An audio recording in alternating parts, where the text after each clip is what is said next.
L'Agence de l'innovation pour les transports, rattachée au ministère des Transports, est avec nous aujourd'hui en la personne de Claire Barito, coordinatrice, et qui vient nous parler de ces tendances 2022.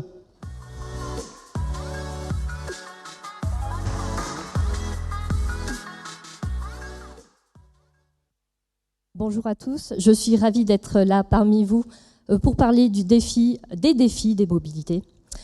Donc je me présente, Claire Barito, je suis la coordinatrice de l'Agence d'innovation pour les transports, aux côtés de Frédéric Medioni, directeur des services techniques de l'aviation civile à la DGAC, et moi-même je suis aussi directrice de la mission innovation numérique et territoire à la Direction générale des infrastructures, des transports et de la mer. En effet, l'Agence d'innovation pour les transports est une organisation matricielle au sein du ministère, composée de 50 agents et qui se repose sur la DGAC et la DGITM. Vous demandez pourquoi une agence gouvernementale sur l'innovation. Tout d'abord, j'aimerais revenir sur les défis environnementaux. Le rapport du GIEC remis cet été montre un constat alarmant. Plus 1,5 degré de réchauffement climatique, il n'y aura pas de retour en arrière. La fonte des calottes glaciaires, le réchauffement des eaux, la montée des eaux, ce ne sera pas possible d'aller en arrière. Le GIEC indique aussi que si on ne fait rien, ce sera une augmentation de 4 degrés. 4 degrés d'ici 2050-2100. Ce qui signifie en France 50 degrés de canicule sur la majeure partie du pays. Est-ce que nous voulons ça pour nos enfants? 50 degrés. Alors, qu'avons-nous fait depuis 20 ans?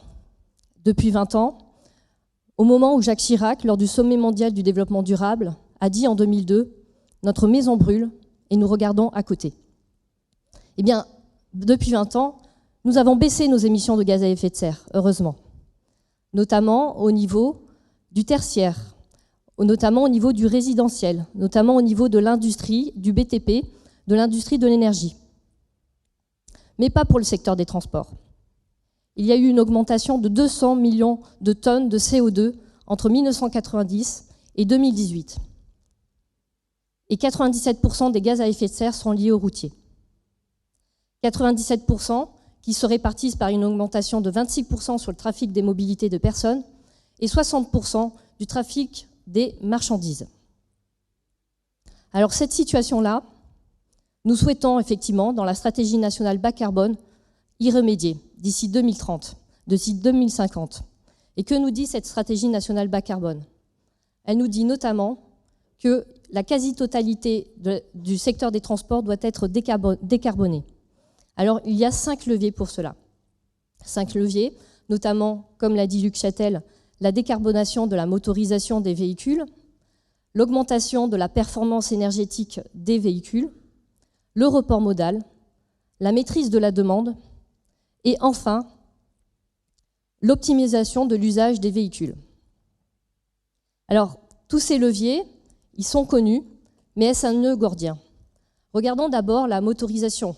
Certes, il y a la motorisation électrique et nous encourageons effectivement cette utilisation-là, avec notamment le plan 100 000 bornes de recharge électrique. Il y a une forte demande exponentielle et nous nous en félicitons. Mais cette demande n'est pas qu'en Europe, elle existe aussi en Asie. Il va y avoir une tension du marché. Que faisons-nous par rapport à tout cela? Par ailleurs, il n'existe pas encore de poids lourds électriques longue distance. Il n'existe pas non plus de bus, de cars électriques longue distance.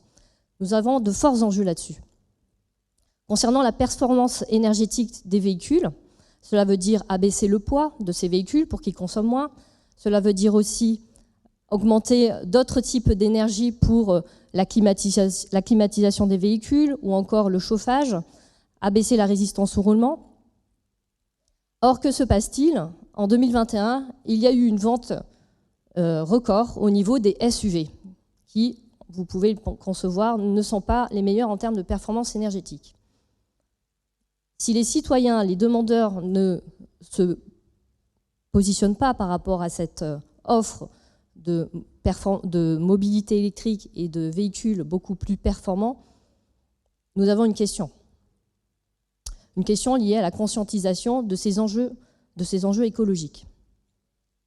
Troisième levier, je l'ai indiqué, c'est la maîtrise de la demande. Or, la stratégie nationale bas carbone nous indique qu'il il va y avoir une augmentation de 7% de la demande en mobilité des personnes d'ici 2028 et une augmentation de 11% de trafic de marchandises d'ici 2028 sur l'espace européen.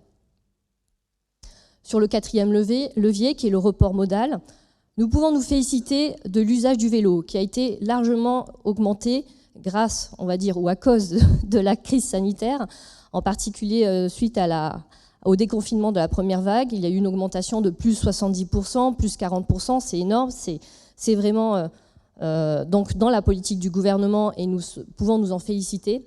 Et dans la stratégie nationale bas carbone, l'objectif est de quadrupler la part modale du vélo, donc aller jusqu'à 12% d'ici 2030.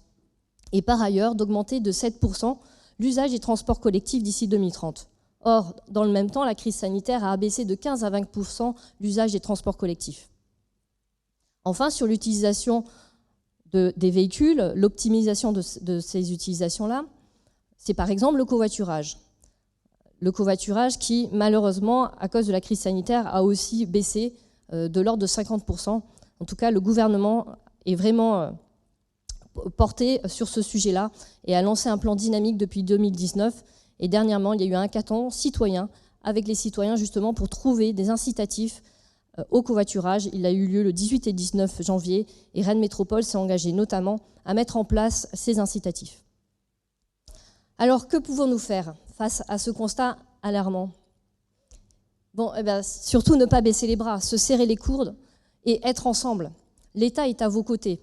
Vous, acteurs de l'innovation, qui espérez trouver, bien sûr, et nous à vos côtés, des solutions innovantes en faveur de la mobilité durable, en faveur de la transition écologique des mobilités.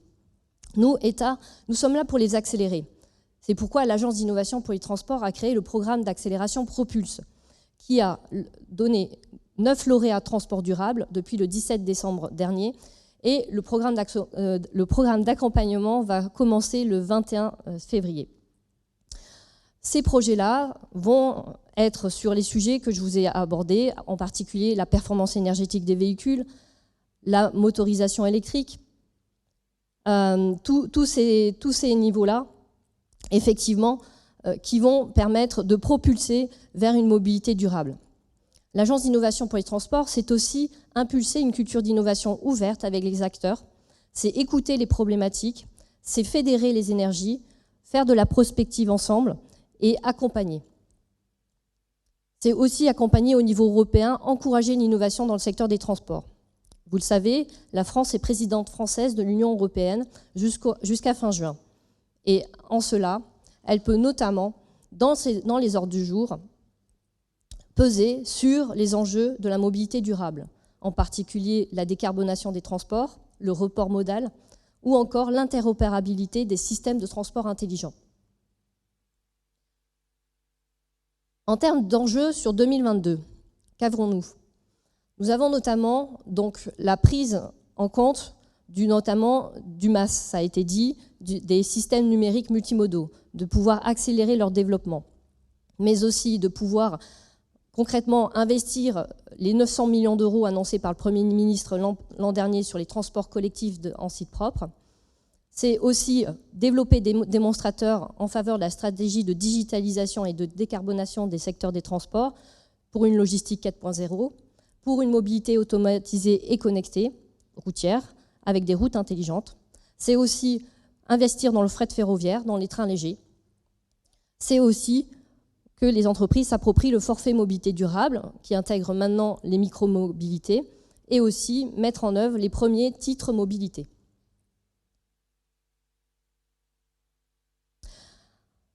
Souvent, c'est quand on est challengé qu'on arrive à donner le meilleur de nous-mêmes. Nous sommes persuadés que dans le secteur des transports, les acteurs ont toute l'énergie possible pour le faire. Nous sommes à vos côtés, vous êtes les énergies qui peuvent diffuser justement en faveur de cette transition écologique des transports, tout ce qu'il faut pour que les générations futures puissent profiter de cette belle planète bleue que nous avons entre nos mains. Merci à tous.